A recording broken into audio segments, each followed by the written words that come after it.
Welcome to the deep dive.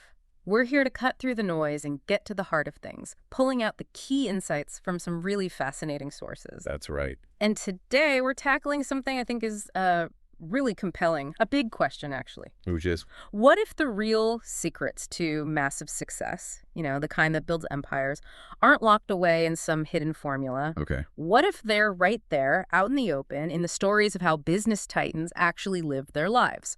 Often complicated, sometimes contradictory lives. Right, in the biographies. So people like Steve Jobs, maybe John D. Rockefeller. Exactly those two. Yeah. That's our focus today. We're diving deep into their lives, specifically through the lens of their biographies. And the central question for us, and for you listening, is this. Can we pull out universal truths from how they operated? Or were their times, their contexts just too different, too unique? Making their lessons maybe not so applicable today. That's the For challenge, isn't it? It really is. What can you actually learn, practically speaking, from looking at these incredibly powerful figures who had such, contrasting ways of building their empires? And that's what we're aiming to unpack. We're setting this up as a sort of friendly debate today. Comparing these two philosophies, these two strategies, they really do represent almost opposite ends of the spectrum in many ways. Yeah, they do. So on one side, we've got the visionary, the product guy, Steve Jobs, of course.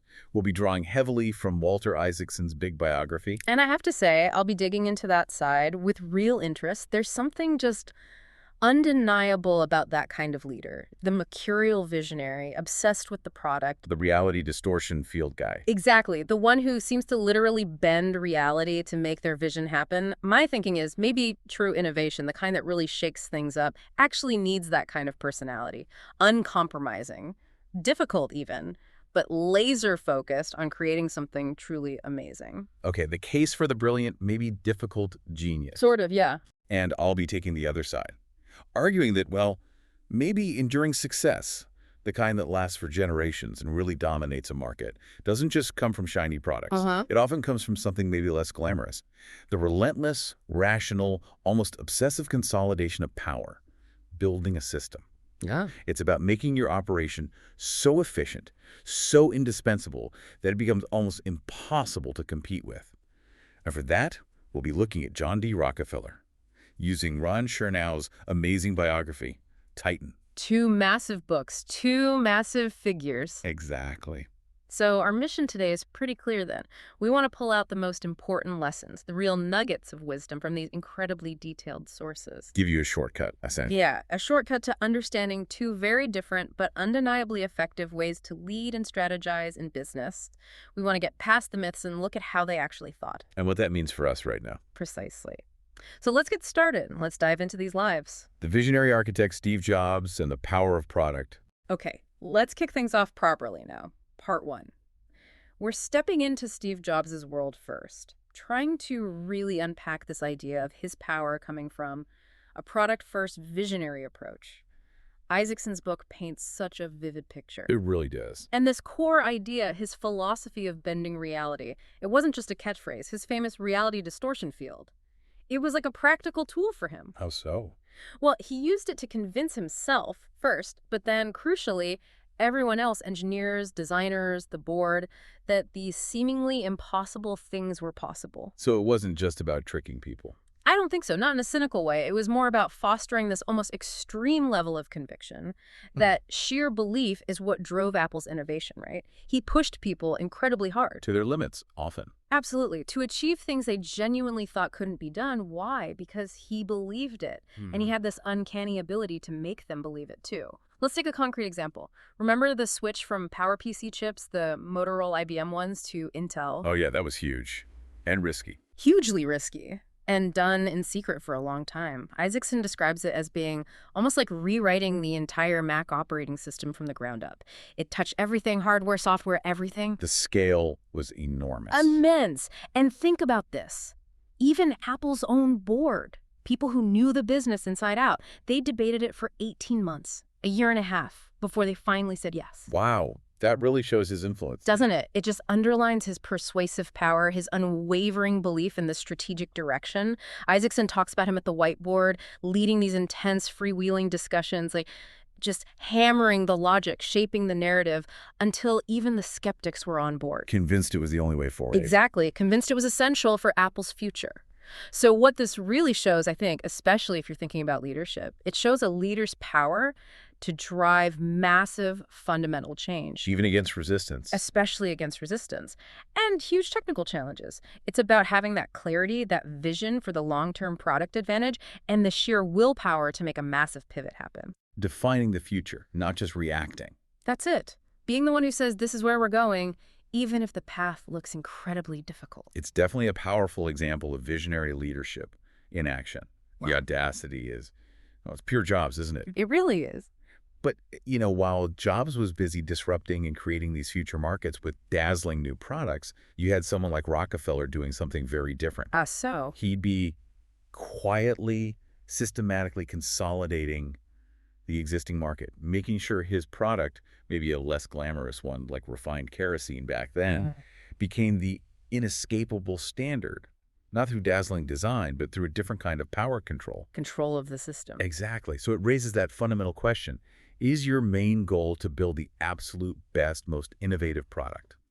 Or is it to build the most dominant, unavoidable system? That's a really sharp contrast. And yeah, it sets up our debate perfectly. But sticking with Jobs for a moment, another key aspect of his power, and something I think is really worth considering for anyone in business, is how deeply he understood innovation as disruption, as something that had to be remarkable. He wasn't just tweaking things. He was challenging the status quo, seeing established norms not as rules, but as things to be broken. Like the innovator's dilemma idea. Precisely. Think about Clayton Christensen's work.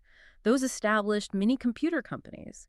They were doing well, serving their customers, sticking to their profitable models. And then got completely blindsided by the PC. Exactly. They couldn't adapt because the new thing didn't fit their existing model. Jobs got that deeply. He pushed Apple to disrupt itself. Think about the iPod. Right. It competed with their own Mac-based CD burners and software at the time. Yeah. He knew it would cannibalize some existing sales, but he also knew if Apple didn't create the dominant digital music player, someone else absolutely would. He chose to disrupt himself rather than be disrupted. And this wasn't just about making things incrementally better. Jobs was famous for creating these blue oceans. Uncontested market space. Exactly. New markets where the rules hadn't been written yet, where Apple could define the game and make the existing competition almost irrelevant, at least for a while. He wasn't fighting bloody battles in those crowded red oceans. He was creating new ponds to swim in. Right, like with the iPhone. It wasn't just a better smartphone. It fundamentally redefined what a phone was, what it could do. It created a whole new category. And, you know, this connects so well to Seth Godin's idea of the purple cow. Being remarkable. Yeah. Yeah. In a world overflowing with products and messages, Godin says you have to be remarkable, like a purple cow in a field of black and white ones, just to get noticed. Something unique that grabs attention. Right. Now, Godin sometimes suggests you don't always need passion or creativity for remarkability. Maybe it's a clever business model or positioning. But Jobs, he brought both. Intense passion and creativity in his obsessive pursuit of perfection, of elegance. The design, the simplicity. Absolutely. His goal wasn't just to sell you something through clever marketing. It was to create products so beautiful, so intuitive, so functionally superior that you felt almost moved to buy them. The product sold itself in a way. In a big way. You see echoes of that today, maybe in companies like Atlassian. Their software often spreads because it's just really good, and the support's great, not because they have massive sales teams pushing discounts. The value speaks for itself. So the takeaway there is, for you listening, I think it argues that real, lasting value can come from pioneering those new experiences, making your offering so remarkable, so indispensable, that it just transcends the usual feature-by-feature comparisons. It's about creating something people genuinely desire. okay, I see the power in that. Yeah. Creating desire through product innovation is definitely one path. Jobs certainly mastered it. Yeah. But we have to talk about the leadership style that enabled it, right? The difficult genius aspect. Yeah. It's kind of the elephant in the room. Isaacson's book is pretty upfront about it. Jobs was brilliant, visionary, no doubt, but also notoriously mercurial. Difficult. Intense criticism, public call-outs. Right. Perfectionism, they could easily cross the line into, well, being incredibly harsh, inspiring one minute, terrifying the next, according to many accounts. It's true. The stories are legendary. So if we try to frame that today, People talk about radical candor, Kim Scott's idea. Challenge directly, but care personally. Mm-hmm. Jobs definitely nailed the challenge directly part. Maybe too well sometimes. But the care personally piece, the part about being relationally aware, culturally sensitive, adjusting your approach for different people. That seemed less consistent. That seems like a fair way to put it. His drive, it created a leadership style that, yes, produced incredible results for his specific vision. But maybe it wasn't the healthiest environment. Potentially. It likely fostered a climate where fear was a motivator just as much as inspiration was, which is, trade-off. It's a huge trade-off. But what's also fascinating, stepping back from the interpersonal stuff, is how he managed himself to get those results, despite that intensity, or maybe because of it. What do you mean? Well, think about Peter Drucker's managing oneself. The idea that great achievers really understand their own strengths, weaknesses, how they work best. Jobs seems to have mastered that for himself. How so? His intense focus on deep work. Cal Newport wrote a whole book on this idea, deep work. Sustained, undistracted concentration on really hard problems. Which Jobs did constantly. Exactly. He wasn't just bouncing between meetings. He'd retreat, brainstorm for hours, engage in those relentless design reviews, focusing intensely on formulating strategy, tackling the big, complex efforts. Locking himself away to think. Essentially, yeah. That deep engagement let him cultivate ideas, connect dots others missed, and then drive them forward with that famous clarity and force. So it wasn't just personality, it was also a disciplined process of harnessing his own intellect. That's a really interesting point, the self-management piece. But, even other successful visionaries handle this differently. Think about Howard Schultz at Starbucks. Okay. In his book, Pour Your Heart Into It, Schultz is really open about realizing he needed help as Starbucks grew. He hired seasoned executives and basically said, and I'm quoting roughly here, "These people know things I don't. They'll make Starbucks better than I could alone." That's a very different mindset, recognizing limitations. Totally different. It shows a visionary who understood where his own strengths ended and actively brought in others to fill the gaps. It's a real contrast to Jobs' reality bending, where his singular vision often had to dominate everything and everyone. Sometimes for better, sometimes maybe for worse. Exactly. So for you listening, this whole section really highlights those big trade-offs in visionary leadership, doesn't it? Yeah, the potential for amazing innovation versus the potential cost of that uncompromising style. Right. And it also underlines how important self-management is for actually having that sustained impact, whether it's through Jobs' intense personal focus or Schultz's strategic delegation and self-awareness. Different paths to managing visionary energy. The empire builder, John D. Rockefeller, and the consolidation of power. Okay, so now let's completely shift gears. Let's pivot to our other titan. John D. Rockefeller, a totally different model for building an empire. The empire builder, not the product visionary. Precisely. Drawing from Chernow's incredible book, Titan, Rockefeller emerges as the ultimate systematic, detail-obsessed strategist. His focus wasn't primarily on inventing a dazzling new thing. What was it then? It was about control, controlling the entire ecosystem, achieving what Hamilton Helmer in Seven Powers calls strategic power. He did it through meticulous organization, ruthless efficiency, and this almost uncanny understanding of logistics and leverage points. Seeing the whole chessboard. Exactly. He saw the entire oil industry, wells, transport, refining, sales, and he systematically moved to control every critical piece. And a fantastic example of this, showing his philosophy in action, is the United Pipeline system he built. Okay, tell us about that. This thing was incredibly efficient for its time. Chernow details how it connected to something like 20,000 individual oil wells across Pennsylvania and Ohio. 20,000, that's staggering. It is. And Rockefeller understood something crucial, almost chillingly simple. The oil coming out of those wells. It was basically worthless unless producers could get it efficiently to the refineries and then to market. And his pipelines were the key. They were the only viable key for many. He deliberately positioned Standard Oil, through control of this vital infrastructure, right at the industry's choke point. He created an indispensable proprietary network. So producers had no choice. Increasingly, they didn't. And the result, Chernow puts it perfectly, Rockefeller positioned himself exactly where he wished to be, poised to profit from either surplus or scarcity, and all but immune to the vagaries of the marketplace. Wow. Immune to the market. Almost. because he controlled the means of participating in the market. Yeah. It wasn't about having a slightly better type of refined oil. It was about controlling the essential infrastructure, the arteries. That's market mastery on a whole different level. So the lesson there is about infrastructure control. I think so. It shows the immense power you gain by creating or controlling essential infrastructure, moving beyond just product features to controlling the whole system. And that's still incredibly relevant today, right? Yeah. Think about cloud platforms, payment networks. Yeah, absolutely. The platform becomes the power. Okay, that's definitely strategic leverage. Yeah. But you used the word ruthless earlier. There's a perception, isn't there, that maybe the methods weren't always transparent. Ah, yes. And Chernow doesn't shy away from this. Which brings us to Rockefeller's tactics and his methods of consolidation. The book talks a lot about his guile. Guile. Yes. For instance, that United Pipeline system we just talked about, it was presented to everyone, the public, the oil producers, as if it were an independent company, a neutral carrier. But it wasn't. Not at all.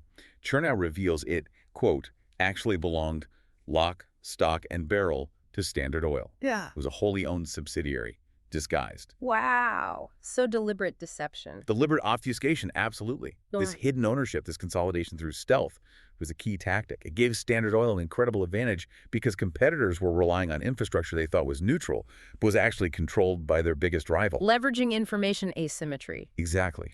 He understood that how things appeared could be just as powerful as the physical control itself. And, this kind of strategic maneuvering, using financial structures and sometimes hidden tactics to gain control, it echoes through business history, even if the specific tools change. How so? Give me an example. Well, think about the 1980s and the hostile takeovers described in a book like Den of Thieves.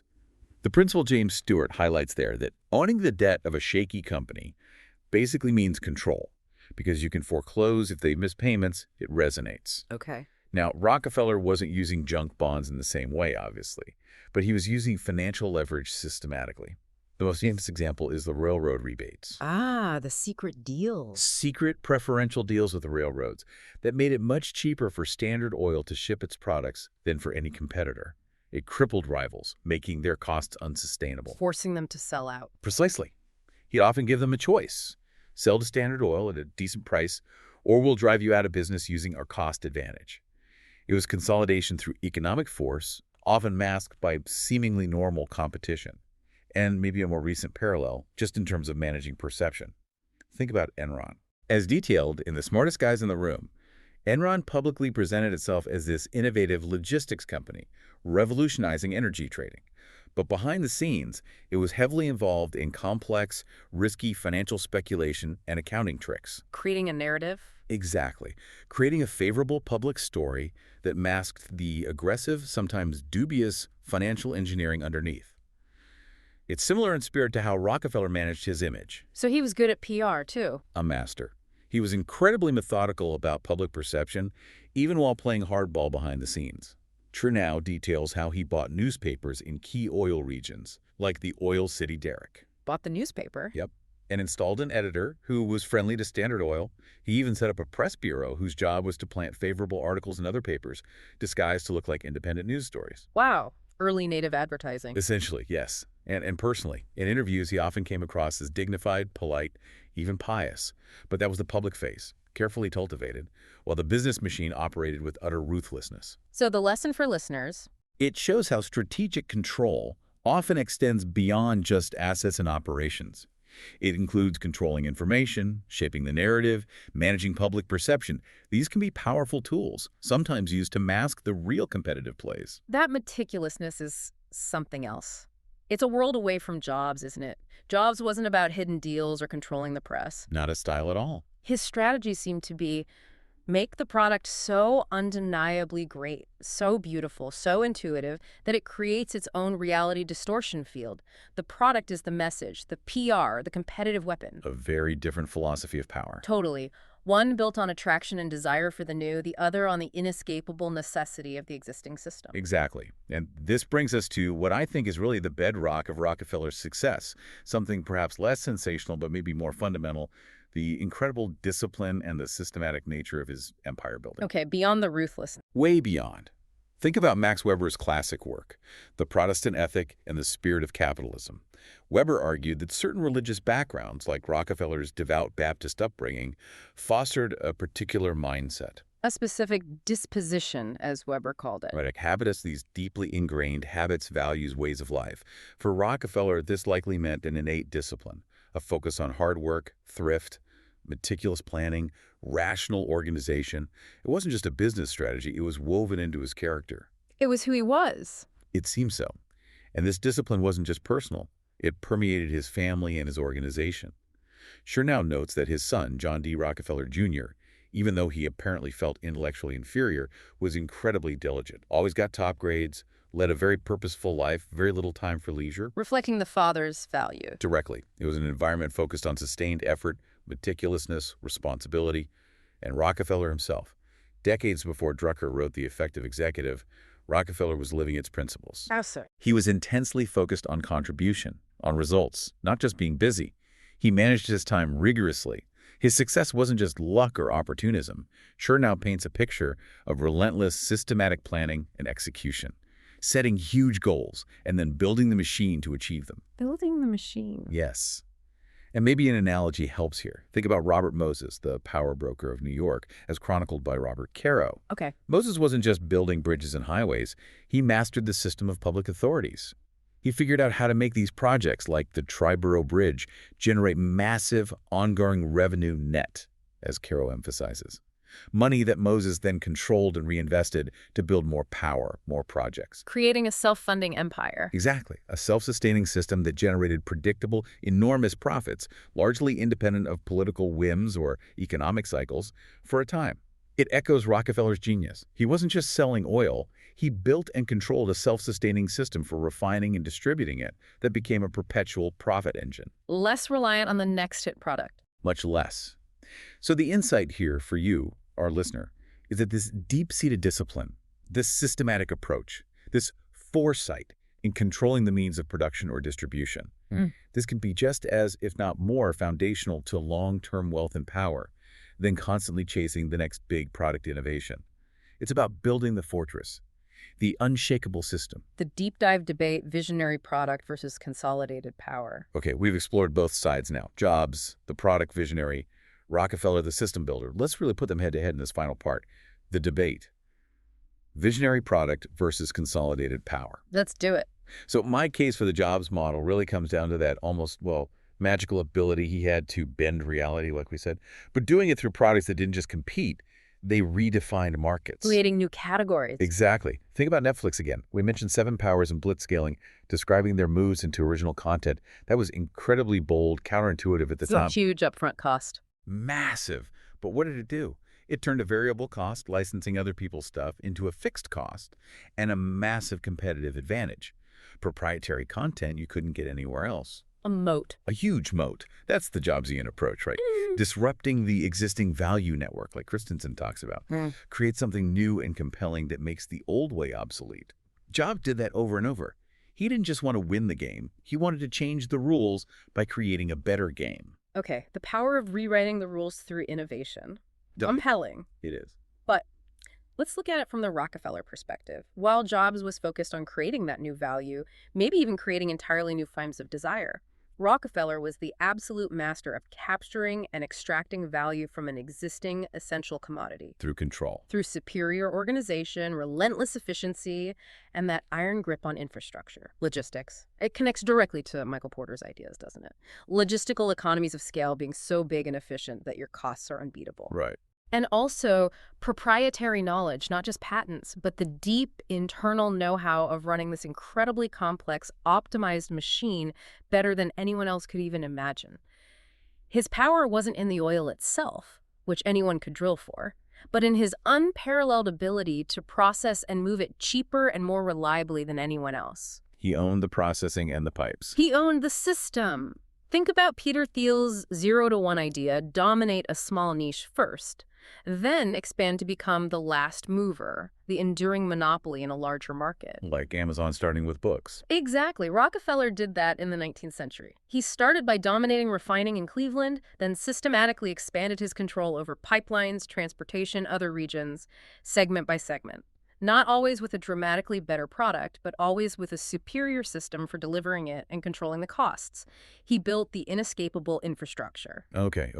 So very different paths to dominance. One creates new desires, the other masters existing necessities. That's a good way to put it. But even though their methods, and frankly their personalities, were worlds apart, are there common threads? Things that both these titans did that maybe hint at universal principles of success at that scale. I think there definitely are. Despite the differences, both relied heavily on intense periods of focused thinking, what Cal Newport calls deep work. Right, we touched on that. Whether it was Jobs locked away iterating on a design or Rockefeller poring over logistical data and planning his next consolidation move, they weren't just reacting, they were engaging in deep, sustained, high-level strategic thought. That seems crucial. Absolutely. Intense focus. What else? Clarity of vision. Both had an incredibly clear concept of their business. They knew where to play and how to win there, as Lafley and Martin put it in Playing to Win. Sloan at GM had that too. Exactly. Jobs saw the intersection of technology and liberal arts, the future of personal computing, digital music, mobile. Rockefeller saw the future of energy, the critical importance of refining and distribution in a world becoming reliant on oil. They had a clear destination in mind. They weren't just drifting, they were steering hard. Very hard. And another thing, resilience. Adaptability. Yeah, that's huge. Think about Sam Walton again. His attitude of not being afraid to be wrong, just shaking it off and trying something else. Both Jobs and Rockefeller faced massive setbacks. Jobs getting fired from Apple, the next 2 years, Apple nearly bankrupt. Rockefeller facing constant legal battles, political attacks, public condemnation. But they both bounced back. Yeah. Adjusted, persisted. They had incredible resilience. Absolutely. And maybe one more. Long-term commitment. They were building things to last, echoing Collins and Porres's built to last. Not just looking for a quick flip. No way! They were engaged in this eternal process, as Collins and Porres say, of building the organization, preserving the core ideas, but also stimulating progress. They were playing the long game, aiming for enduring impact, an empire. Okay, so deep work, clear vision, resilience, long-term commitment. Those seem like pretty universal traits for anyone aiming high. I think they are, regardless of whether you're a product person or a system builder. So let's bring it home. What's the so what for you, listening right now? Yeah. How do you apply these big lessons from these contrasting giants? Well, first, I think it's crucial, as you said earlier, host speaker, to recognize there isn't one right way. Yeah, no silver bullet. Right. The Jobs path isn't inherently better or worse than the Rockefeller path. They're just different models, different strategies for achieving enormous success. Our goal here wasn't to pick a winner. No, it was to understand the mechanics. Exactly. Understand the playbooks. So the real key takeaway, I think, is figuring out what kind of challenge you are actually facing right now. In your business, your career. Wherever. Are you in that red ocean, crowded, competitive, where maybe the Rockefeller lessons about efficiency, consolidation, cost control, operational excellence are most relevant? Or is there a potential blue ocean out there, an opportunity for real disruption, for creating something new, where the Jobs lessons about vision, product innovation, user experience, and remarkability are your best guide? Knowing your context is key. It's absolutely critical. The right strategy depends entirely on the landscape you're navigating. And that's really where these biographies become so powerful, isn't it? They're more than just stories. So much more. They're incredibly detailed case studies. Strategy, leadership, psychology, market dynamics. It's all in there. They help you understand these archetypes, these fundamental forces. It's like knowledge becomes truly valuable only when you can actually understand it and then apply it. Right. Reading about Jobs or Rockefeller lets you mentally simulate their approaches. You can ask, what would Jobs do here? Or how might Rockefeller consolidate this market? It expands your strategic toolkit. Gives you more models to think with. Precisely. And maybe one final reminder, tying back to Seven Powers, that warning is stark. Competition is relentless. Everyone wants your lunch. If you don't build some kind of durable power, some advantage, you're vulnerable. Both Jobs and Rockefeller understood this in their bones. They just built different kinds of power. Jobs built power through product differentiation, brand loyalty, ecosystem lock-in. Rockefeller built power through process, scale, logistical control, cost advantage. But they both built formidable defenses. They built power. They had to. Outro. So that brings our deep dive to a close. What a journey, right? Through these contrasting yet equally monumental worlds. Steve Jobs, the product revolutionary. And John D. Rockefeller, the systematic consolidator. We saw how Jobs used that incredible vision, that reality distortion, to literally create new markets, new desires. While Rockefeller mastered ruthless efficiency and strategic control to dominate existing essential ones. But what really connects them, despite all the differences in style and substance? I think it's that absolute clarity of purpose and a relentless, almost obsessive drive to build some form of durable power. Whether that power came from a game-changing product or an unshakable market position. Exactly. They built something that lasted, something that couldn't be easily ignored or replicated. So here's the final thought for you to mull over as you go about your own work, your own ambitions. What kind of titan are you trying to become in your own field? Are you leaning more towards creating that remarkable disruptive value that transforms what people expect? The Jobs path. Or are you focused on systematically securing, consolidating, optimizing your position within an existing market, building that Rockefeller-esque fortress? How will you navigate those fundamental choices, innovation versus consolidation, disruption versus efficiency, to build your own enduring impact? What kind of power will you build? Something to think about. We hope this deep dive gave you some valuable frameworks to consider. Thanks for joining us.